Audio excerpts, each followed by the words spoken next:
하겠습니다. 하나님, 함께 만나는 시간이 너무 좋습니다. 그런데 우리가 슬픔 가운데 있는 우리 집사님 지체를 생각하면 그 마음도 무겁습니다. 그러나 주의 복음은 영원합니다. 이 복음의 말씀 들으려 하고 또 메신저 된 제가 이 복음의 말씀을 전하려고 합니다. 전하는 자, 듣는 자 함께 은혜 받는 시간이 되게 하여 주시고, 이 복음이 우리에게 가장 영향력 있는 삶의 힘임을 다시 한번 깨닫게 되는 계기가 되게 하여 주옵소서. 감사하옵고 예수님의 이름으로 기도드립니다. 아멘. 오늘 이 시간은 갈라디아서 강의 세 번째 시간입니다. 복음의 영향력이라는 제목으로 함께 말씀을 나누겠습니다. 갈라디아서가 끝날 때까지 계속해서 여러분 귀에 딱지가 않을 만큼 들을 말씀이 바로 복음입니다. 복음. 이 복음에 대해서 갈라디아서 끝날 쯤에 여러분이 복음에 대해서는 그래도 확실하게 이렇게 여러분 마음에 안착되어지고 재정립되어지는 시간이 되었으면 좋겠습니다. 우리는 이 세상을 바라볼 때 바라보는 이 눈을 세계관이라고 말하죠. 세상을 바라보는 눈을 세계관이라고 말합니다. 그래서 세계관을 영어로 얘기할 때는 월드뷰라고 말을 하죠. 자, 이런 세계관이란 마치 그 세상을 보는 렌즈와 같습니다. 내가 어떤 렌즈를 끼고 보느냐라는 거죠. 그렇기 때문에 어떤 세계관을 가졌느냐에 따라서 같은 것을 보아도 전혀 다른 세계를 보게 되는 것입니다. 그런데 여기서 제가 본다고 말은 하고 있지만, 제가 말하는 이 본다는 말은 단지 육적인 눈으로 보는 것만을 말하는 게 아닙니다. 각 사람은 그 마음에 자신이 기대하고 또 바라는 것들이 다 있어요. 다시 말하자면 마음 깊은 곳에서 자신이 기대하고 신뢰하는 것이 있는데, 그것을 자신의 눈으로 보려 한다는 겁니다. 가령 돈을 엄청 좋아하는 사람이 있어요. 그러면 그 사람은 어떻게 보는 줄 아십니까? 돈으로 채워진 세상만 보려고 합니다. 인생의 성공이라고 하는 명성을 추구하는 사람들은요, 명성으로 채워진 세상만 보려고 합니다. 그게 세계관이에요. 저는 이걸 이렇게 한번 표현해 봤어요. 욕망적 세계관. 인간이 욕망에 붙들려 있기 때문에 욕망적 세계관을 할 수 있죠. 사실 우리는 그게 의식적이건 무의식적이건 그런 욕망적 세계관에 다 사로잡혀 있습니다. 그리고 거기서 완전히 자유할 수 없어요. 자, 이런 면서 그렇다고 한다면 예수님을 믿고 있는 나는 세상을 어떤 눈으로 보고 있는가? 예수를 믿고 있는 그리스도인 나는 세상을 어떻게 봐야 하는가? 이 질문이 생기게 됩니다. 적어도 지금 내가 여러분에게 말씀드린 이 예수라고 하는 이 얘기를 딱 들으면 우리가 어떻게 얘기를 해야 되는가? 예수님 어떤 분이십니까? 공생애 때 죽은 자를 살리시고 아픈 자들을 회복시키시고 없는 것을 있게 하시는 하나님이라는 것을 우리가 알아요. 그런데 우리가 말하는 이 복음이라고 하는 정수에는 항상 이게 있죠. 내가 예수를 믿는다라는 건 뭐냐? 예수님은 하나님의 유일하신 아들이신데 내가 이 땅에 허물도 많고 죄도 많아서 이걸 스스로 이길 수 없으니 예수님께서 이 땅에 친히 인간으로 오셔서 나를 위해 십자가에서 대속의 피를 흘리셨다. 그리고 또 뭡니까? 사망하셔서 죽으셨지만 3일이 지나고 나서 사망 권세를 이기시고 부활하셨다. 그분이 예수님이세요.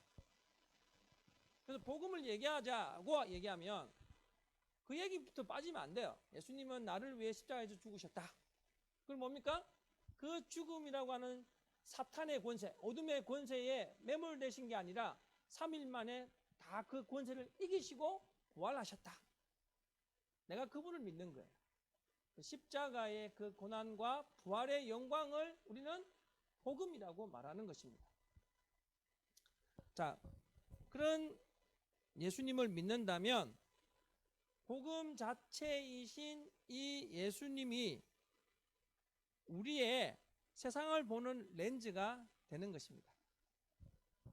그 렌즈로 세상을 바라보게 되고요.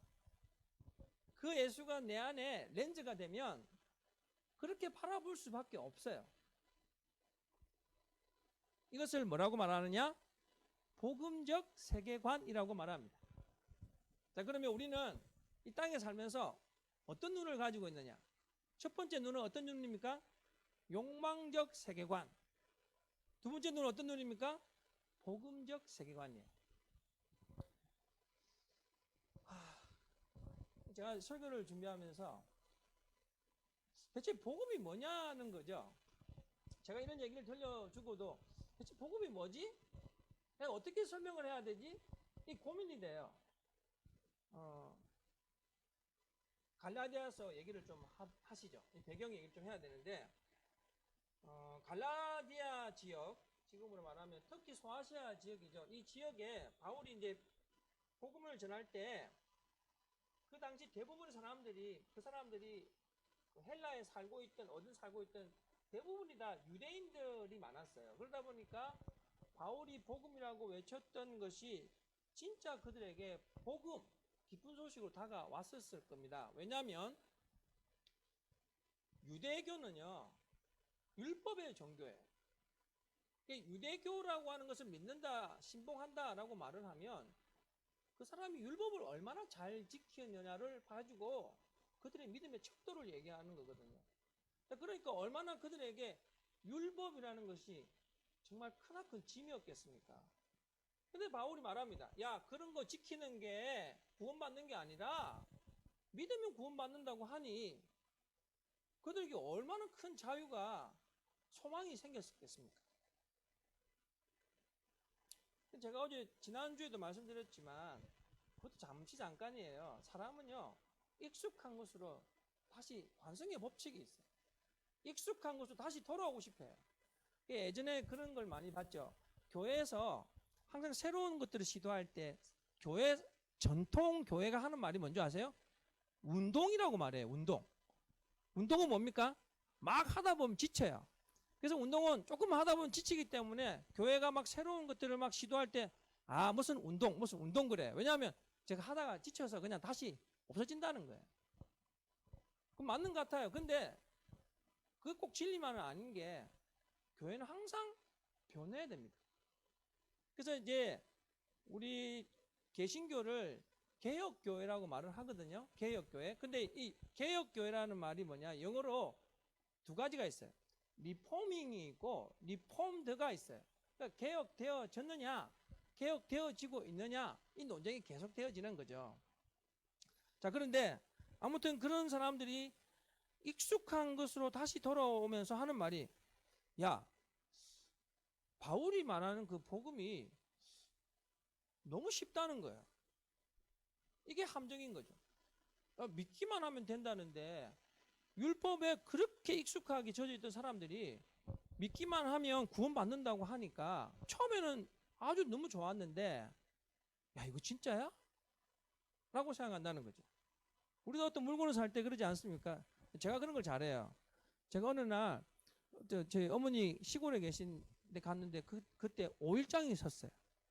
5일장인가 3일장인가 제가 기억이 안 나요. 근데 장에 갔더니 뭐 물건이 막 있는데요, 가격이 상상을 초월할 만큼 싼 거예요. 응? 그래서 그때 막상 신발이 하나 필요해서 막 보고 있는데 신발이 너무 멋진 거예요. 야, 근데 가격이 이거 상상도 못할 만큼 싼 거야. 처음에는 야 이거 사자고 딱 했는데 야 이거 진짜 이거 혹시 이거 이상한 거를 만든 거 아닐까? 이게 사람 속성 아닙니까? 유대교를 철저하게 믿었던 사람들도 바울이 외쳤던 이 복음을 들으면서 이런 생각이 들었을 거예요. 이런 함정을 가지고 있는 그들에게 방법이 하나 생겼어요. 그게 뭐냐? 야, 예수 믿으면 구원받는다고 하니 이 구원을 좀 더 좀 단단하게 해보자. 어떻게 해요?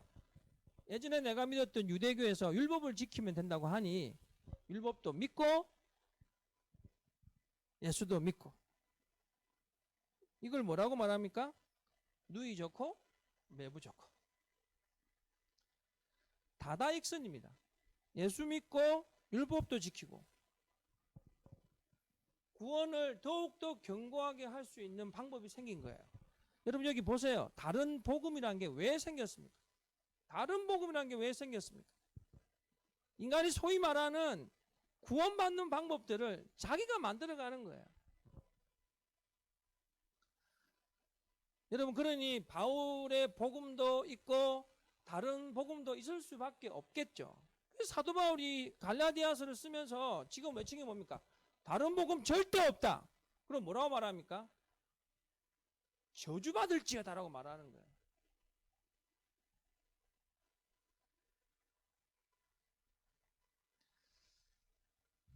지금 다른 복음이 막 성행하니까 어떤 일이 생겼냐면 사도 바울이요. 사도라는 말을 쓰니까 사람들이 지금 난리가 났어요.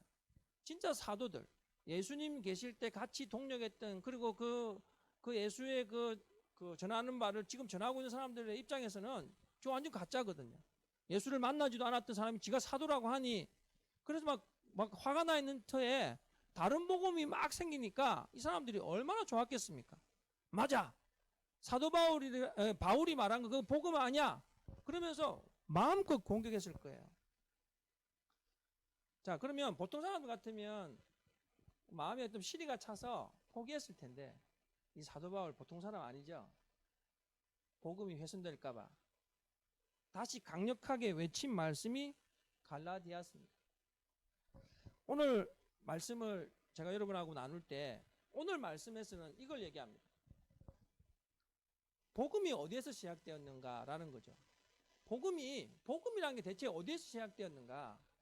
그리고 또 어떤 얘기를 하면 어떻게 해야 그 복음을 우리 삶 가운데 살아 숨쉬면서 그 복음으로 살아 숨쉬고 살면서 그 복음의 영향 아래 살아갈 수 있겠는가? 이 얘기를 들려주고 있습니다. 자, 오늘 말씀을 통해 우리는 온전한 복음 아래 있게 되면 우리의 눈이 바뀐다라는 말씀을 좀 먼저 드리고 싶습니다. 내가 복음이라는 것에 잘 녹아들면요. 세상을 바라보는 걸 어떻게 본다고요? 복음적 세계관으로 세상을 바라보게 됩니다.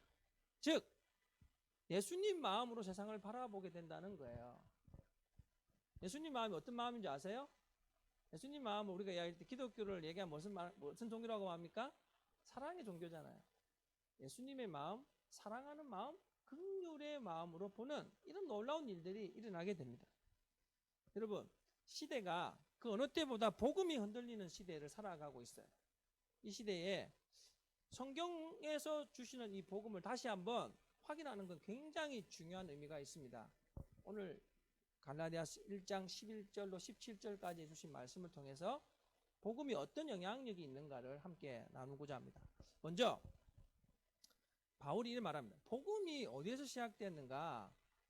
복음은 그리스도의 계시에서 나왔다라고 이렇게 말합니다. 제가 한번 11절 12절 읽겠습니다. 형제들아 내가 너희에게 알게 하노니 내가 전한 복음은 사람의 뜻을 따라 된 것이 아니니라. 이는 내가 사람에게서 받은 것도 아니요 배운 것도 아니요 오직 예수 그리스도의 계시로 말미암은 것이다. 자, 이게 다분히 이게 의도가 깔려 있는 말이라고 할 수가 있겠죠. 가끔씩 우리가 그 대통령이나 아주 유명한 사람이 어떤 말을 하거나 연설을 하게 되면 그 해석하는 사람들이 얼마나 많습니까? 평론가들부터 다양한 사람들이 그 말씀을 해석하죠. 사도 바울의 얘기를 한번 잘 들어보십시오. 저 말에 무슨 의미가 있냐면 내가 왜 사도냐는 거예요. 내가 왜 사도냐? 사도는 누구에게서부터 받았다. 누구에게서 배웠다. 이게 아니라 예수 그리스도가 직접 계시로 주셨다는 거죠. 제가 은행을 갔어요. 은행을 갔더니 그 은행 그 직원이 그 우리 교회가 가지고 있는 통장이 만기가 돼서 갔거든요. 그러니까 그 은행 직원이 제가 목사라는 걸 알고 자기를 2층 있는 데스크로 불렀어요. 그러면서 막 이런저런 얘기를 하는데 제가 딱 들어보니 억양 자체가 경북 사람이에요. 그냥 경북 대구나 이런 생각했는데 얘기를 저한테 물어 목사님 고향 어디세요? 뭐 이런 거예요. 그래서 여러분 부산하고 경북 다릅니다. 똑같다 생각하시면 안 돼요. 근데 제가 딱 들어보니 경북 사람이야. 그래서 대구신가요? 저는 물었더니 하는 말이 안동 사람이래요. 전라도 쪽은요, 이 통합 교단이 굉장히 강합니다. 아주 조직적으로 교회가 잘 되어 있거든요. 그런데 경상도는요, 교회가 엉망이에요. 죄송합니다. 이 방송 혹시 나가는데 굉장히 이 복음화율도 낮고요. 특히 그 위쪽 지방 굉장히 보수적이에요. 대표적인 안동이 유명한 게 안동이 옛날부터 유명했죠. 강고등어 유명한 거예요. 거기 가면 아주 유명한 우리 교단의 대부이신 김기수 목사님이 계세요. 그 목사님 제자들이 우리나라 교계를 움직입니다. 대표적으로 김삼환 목사님, 또 아주 유명한 목사님들이 많이 계세요. 이 점원이 자기가 안동 출신이고 그 안동에 있는 아주 유명한 교회 교인이더라고요. 저한테 영향가는 전혀 없었습니다. 뭐 좀 도와주보겠다고 막 뛰어다니더니 안 되네요 이러더라고요. 그래서 했는데 사람들은요, 목회자들도 라인을 타려고 해요. 사람들은 다 그러지 않나요? 라인을 타고 심지어 이 성직자라고 목회자들 라인을 탄다고 하니 이게 얼마나 우스운 얘기겠습니까? 뭐 교계만 그럴까요? 세상의 모든 분야가 다 그러지 않나요? 우리 지난번에 우리 김양호 장 그런 말씀하셨죠. 우리 회사에 직원들이 하나 자리가 나니 수백 통이 들어온다고. 누구 봅니까? 집사님 한 게 아니니까 그죠?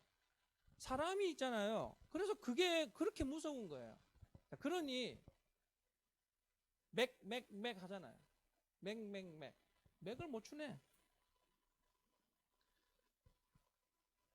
사도 바울도 그런 어떤 인간의 라인을 보고 있을 때 외친 게 뭐냐면, 야, 복음이 내가 누구누구에게서 나온 건 줄 아냐?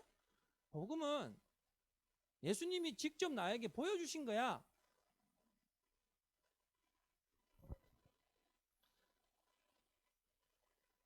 계시가 뭔지 아세요? 계시는요, 이런 겁니다. 감추어져 있는 걸 열어주셨다. 이 말이에요. 마치 이렇게 표현해 볼게요. 그 동상을 제막식 할 때 큰 가운을 막 덮어놨는데 제막식 하면 딱 내리면 뭡니까? 안에 동상이 보이듯이 하나님이 그리스도를 계시하는데 사도 바울에게 직접 계시하신 거예요. 보여주신 거예요. 어디서? 다메섹에서. 오늘 말씀을 읽다 보면 뭐라고 말합니까? 사도들 만나려고 나는 예루살렘에 안 갔다는 거예요. 내가 어디 가가지고 야 사도들 반갑습니다. 제가 바울인데요. 나를 좀 도와주세요가 아니라 어디로 갔습니까? 아무도 없는 아라비아 광야로 간 거예요. 하나님 만나러 간 거라는 거죠.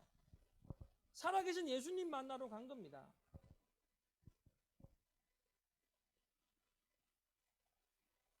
여러분, 하나님께서는 계시라는 이 성경을 통해 당신의 종으로 기름받은 목사를 통해 뭘 원하시는지 아십니까?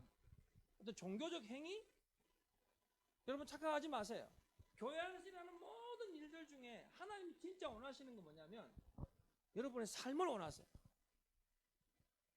복음 앞에 내가 예수 그리스도라고 하는 이 드러난 이 은혜의 역사를 직접 만난 사람들은 종교적 행위에 머물러 있지 않습니다. 여러분 예전에 그런 일이 있었죠. 한때 요즘은 많이 바뀌었지만 예전에는 그런 일이 있었어요. 제 어머니도 그래 했으니까. 7, 80년대 때는요. 진짜 신앙 좋은 사람의 기준이 뭔지 아세요? 기도원에 한 달에 얼마나 많이 갔느냐. 그리고 그 사람이 방언을 하느냐. 이런 게 믿음의 기준이었어요. 그래서 예전에 방언을 못하는 분들 뭘 하는 줄 아세요? 방언 배우러 다녔어요. 랄랄랄랄랄랄랄라. 방언 입문서에 보면 날랄랄라로 시작해. 이제 누가 방언이라고 하는 은사를 폄하시켰다 생각할지 모르겠지만 기준이 그렇다니까요. 종교적 행위가 우리 신앙의 척도였어요. 기도원에 가서 그렇게 기도하고 방언하고 하는데 기도원 가가지고요. 땅 문서 접힌 분들도 많이 계시고 많아요.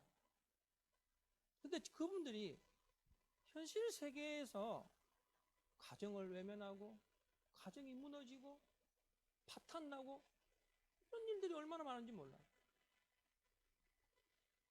종교생활과 삶이 분리된 겁니다.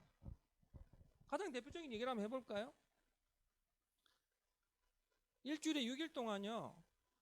믿지 않는 사람보다 더 사기치고 기만하며 살던 사람들이 교회면 가장 거룩해요.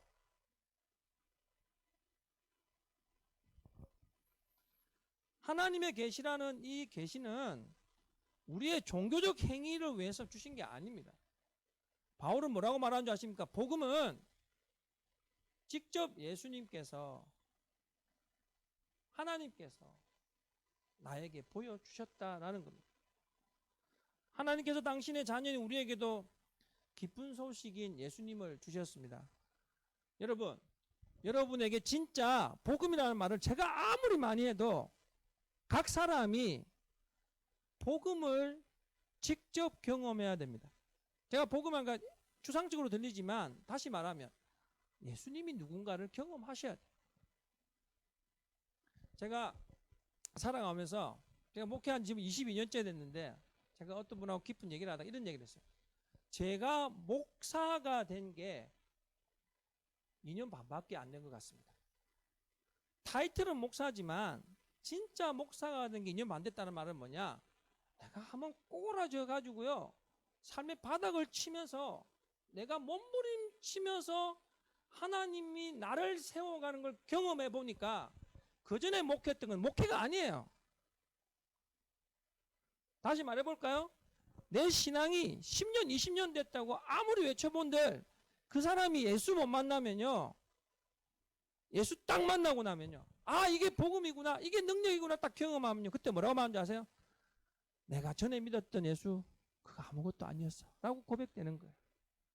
저는 여러분이 바울처럼 복음이 그리스도의 계시에서 나왔으면 좋겠습니다.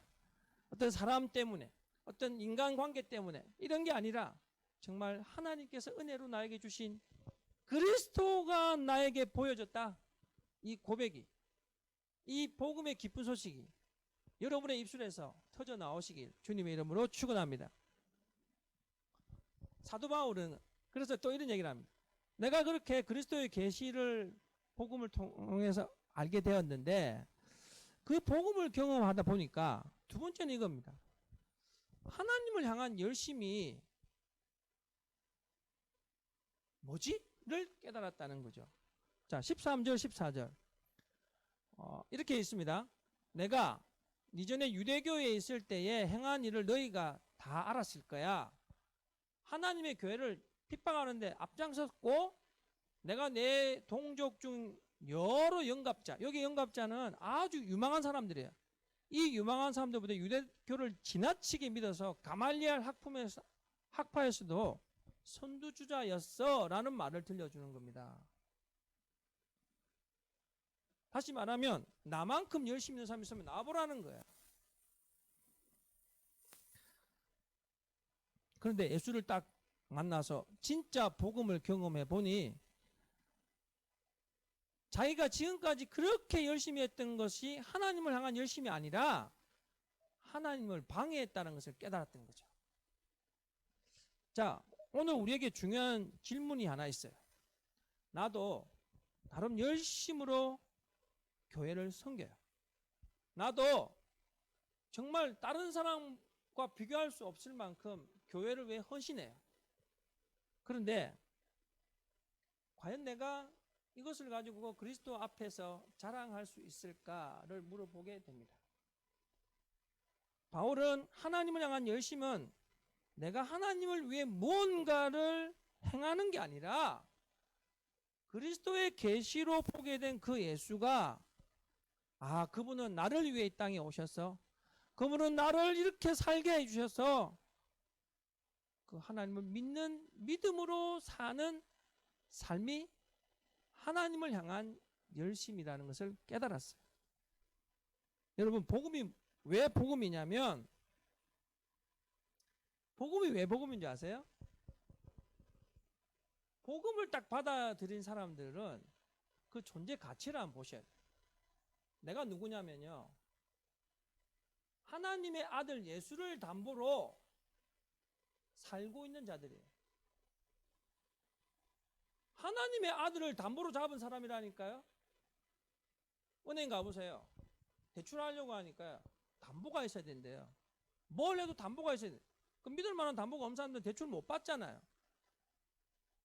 하나님이 우리한테 뭘 담보로 주셨다고요? 당신의 아들을 주셨다니까요. 뭘 얘기 더 합니까? 여기서 별로 놀라지도 않잖아요. 그러니까 이게 여러분이 공짜로 줬다는 유대교와 똑같은 거예요. 하나님의 아들을 담보로 우리를 줬다고 하면 이런 삶이 내 삶이라고 한다면 내가 살아가는 거, 내가 바라보는 거 결코 여러분 예수랑 똑같을 수가 없는 거죠.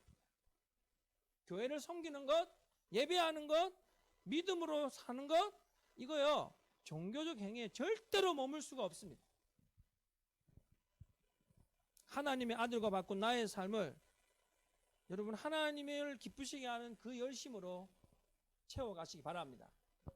하나님 그 삶을 기뻐하시면 여러분의 삶을 하나님의 영광의 삶으로 바꾸어 주실 줄로 믿습니다. 결국 오늘 여기서 한 가지 더 깨닫는 복음은, 바울이 말하고자 하는 복음이 뭐냐? 복음은 은혜라는 겁니다. 은혜. 자, 15절에 그러나 내 어머니의 태로부터 나를 택정하시고 그의 은혜로 나를 부르시니가. 제가 목회하면서 특히나 요즘 같을 때 많이 경험하는 게 있어요. 그게 뭐냐? 사람들이 많이 배우고 자기 신념이나 자기 지식이 채워진 사람들이 다른 사람들의 말을 잘 들으려고 하지 않습니다. 예전에는요, 목사라고 하는 권위 자체의 삶을 다 무릎꿇었어요. 그분이 뭐 서울대학을 나왔든 하버드 대학을 나왔든 목사라는 그 권위 그 자체에 그걸 뒀어요. 근데 요즘은 참 재밌는 현상을 많이 봐요. 목사로 보기 전에, 목사 이미 전에 그 사람 어느 대학 나왔을부터 봐요. 여러분, 그렇게 보기 시작하면 더 이상 하나님의 권위의 역사는 있지 않습니다. 이단에 빠진 분들 와가지고 목사고 막 디베이트 하려고 해요. 논쟁하려고 해요. 전 논쟁 안 합니다. 알겠습니다. 그냥 넘어가요. 왜냐하면 얘기해봐야 듣지 않기 때문에. 강한 신념, 확신으로 가득 채워진 사람들이 점점 더 많아지는 시대입니다. 사도 바울 자신의 신념이 강했던 사람이었죠. 그런데 이 사람을 변화시킨 건요, 사람이 아니에요. 그리스도의 계시로 인한, 방금 얘기하잖아요. 나를 은혜로 부르신 분이 나를 바꾸었다라고 말합니다. 우리나라에서 최고의 지성인이라고 불려진 분 여러분 잘 아시죠? 이어령 씨입니다. 이어령 씨는요, 언어의 마술사라고 해요. 저도 그분의 강의를 듣거나 책을 보면 어떻게 이런 단어를 썼지? 라고 합니다. 정말 사람을 말로 설득시키는 건 진짜 놀라운 은사인 것 같아요. 그런데 이어령 박사가 바뀐 건요, 사람들의 말이나 설득력으로 해서 바뀐 게 아니에요. 그 사람이 바뀐 건 오직 하나님께서 그에게 극적인 은혜의 순간을 주셨고 그걸 은혜로 받아들였기 때문에 예수를 믿게 된 겁니다.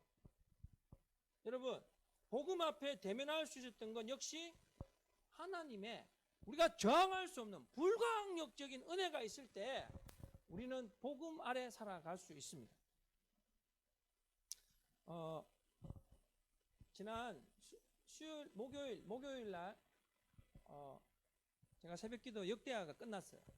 역대가 끝나는데 제가 엄청난 걸 깨달았습니다. 수요일 날 학개설을 할 때 제가 여기 계신 우리 수요일 날 분들의 설교 제목이 기억나시죠? 원인과 결과였습니다. 세상에는 무슨 일을 할 때 결과물로 드러난 것들을 보면서 말합니다. 이게 원인이 뭐였지? 좋지 않은 결과가 나오면 이 원인을 분석해서 조정하는 거예요. 그리고 좋은 결과가 나오면 그 원인을 더 많이 부각시켜서 이렇게 하라고 권장하는 거예요. 그러면서 원인과 결과 얘기를 합니다. 인과관계. 사람들은 이런 인과관계라고 하는 과학적 도식으로 우리 인생을 얘기하지만 가만히 보니까 인생은요, 원인과 결과만으로 되어지는 것은 아니에요. 원인 없는 결과도 있더라고요. 맞습니까? 원인은 정말 분명하게 있는데 결과가 없는 게 있어요. 그럼 뭘로 설명할 수 있습니까? 제가 깨달은 게 뭐냐면 하나님 섭리입니다. 하나님의 섭리. 역대하 마지막을 보는데 이스라엘 사람들이 70년 동안 포로로 잡혀 있었어요. 이스라엘 민족이요, 굉장히 독특한 민족이에요.